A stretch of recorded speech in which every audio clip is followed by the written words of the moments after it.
Nakakapagod din pala magmahal sa taong kahit kailan ay hindi ka minahal.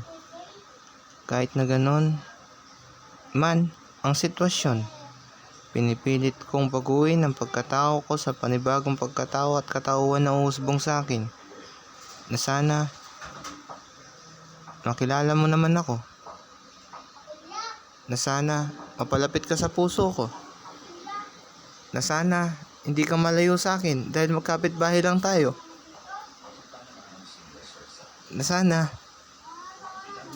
masaya ka sa birthday mo kahit na wala na ako o talagang wala ako kasi nga hindi naging tayo. Mahal, nagdaramdam ako. Halos hindi ko makain yung lutong ulam ng nanay ko dahil sa sakit na dinulot mo sa pagkatao ko. Yun, takay na ganun pala dapat bumubuo ng spoken and tree na yan, spoken ng tree.